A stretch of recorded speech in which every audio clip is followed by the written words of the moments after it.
तकरीबन 3 साल पहले भारत $3 ट्रिलियन की इकोनॉमी बना जब हम लॉकडाउन से जस्ट उबर रहे थे, या ऐसे बोल भी सकते कि लॉकडाउन के बीच ही थे। लेकिन इसी समय के अंदर हम आज एक $4 ट्रिलियन इकोनॉमी बन गए हैं। अगर हम इसी तरीके से कुछ डेटा को देखें तो 2 ट्रिलियन से 3 ट्रिलियन का सफर तकरीबन 7 साल का था, और अभी 4 ट्रिलियन से जो हमारा गोल है $5 ट्रिलियन इकोनॉमी का, वो ज्यादा दूर नहीं है। ये इसकी वजह से हमें समझ में आ रहा है, लेकिन ये इतनी इजिली हुआ नहीं। और क्या ऐसी चीजें थी जिसकी वजह से भारत $4 ट्रिलियन की इकोनॉमी बन पाया, इसी के बारे में आज हम जानेंगे। लेकिन सबसे पहले ये समझना जरूरी है कि जीडीपी है क्या। ग्रॉस डोमेस्टिक प्रोडक्ट एक देश की सीमाओं के अंदर बनाए गए हर सामान और सर्विसेज या जो सेवाएं की जाती है उनका टोटल मूल्य होता है। जनरली एक निर्धारित समय के अंदर ये क्वार्टर टू क्वार्टर गिना जाता है, यानी 4-4 महीनों की अवधि में, और ज्यादातर साल के हिसाब से देखा जाता है जब बड़े आंकड़े पे हम बात करते हैं तब। और ग्लोबल मंच पर देश कितना विकसित है, कितना पैसा उस देश के पास में है, ये जीडीपी ही दर्शाता है। अभी हो कैसे गया वो समझते हैं। ऑब्वियसली देश दुनिया के अंदर के one of the only growing countries में से था।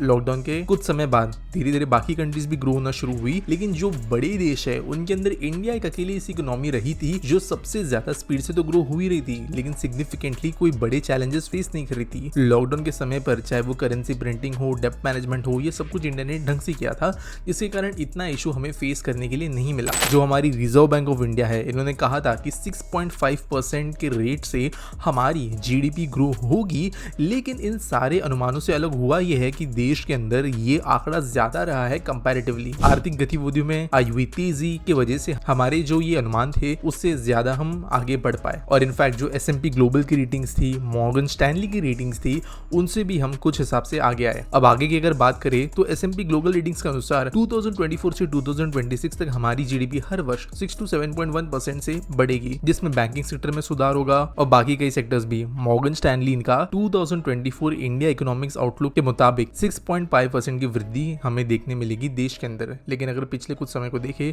तो हम इनको सरपास भी कर सकते हैं। एक और बात हमें समझने की जरूरत है, ग्लोबल असर और संकटग्रस्त होने का समर्थन। आज की तारीख में विश्व के अंदर कई सारे ऐसे एरियाज बन गए हैं जहाँ पे फ्यूचर की अनसर्टिनिटी है। चाहे मिडिल ईस्ट के अंदर हुआ कॉन्फ्लिक्ट हो, कुछ साल पहले यूक्रेन में शुरू हुआ कॉन्फ्लिक्ट, या फिर टेंशन यूएस चाइना के बीच में। इन सब गतिविधियों के बीच भारत अच्छा अपॉर्चुनिटी निकल के आ रहा है कई देशों के लिए अपने पैसे को सेफली बचाकर रखने के लिए, इन्वेस्ट करने के लिए, और इंडिया को इसका फायदा हो रहा है। जब भी विश्व के अंदर अनिश्चितता बनती है, भारत का ध्यान जो है वो हमारे फॉरेन डिपॉजिट्स के ऊपर जाता है, यानी कि अंतरराष्ट्रीय मुद्रा कोष, और हम उनको काफी ज्यादा स्टेबल रख पाए हैं। इनफैक्ट जो ऐसी बॉडीज है जो संकट में पड़े हुए देशों को संभालती है, IMF के जैसी, उन्होंने कहा है कि इंडिया एक पॉजिटिव ग्रोथ ट्रैक पर है और यहाँ पर स्थिति जो है वो स्टेबल है। और फाइनली देश के अंदर चलने वाली योजनाएं, भारत सरकार का मुकाम है $5 ट्रिलियन की इकोनॉमी को हासिल करना, जिसमें समृद्ध विकास, digital awareness, GST, IBC, corporate tax को घटाना, कई दूसरे ऐसी चीजें करना जिसकी वजह से इन्वेस्टमेंट्स आए, PLI हो या लोकल लेवल की पॉलिसीज,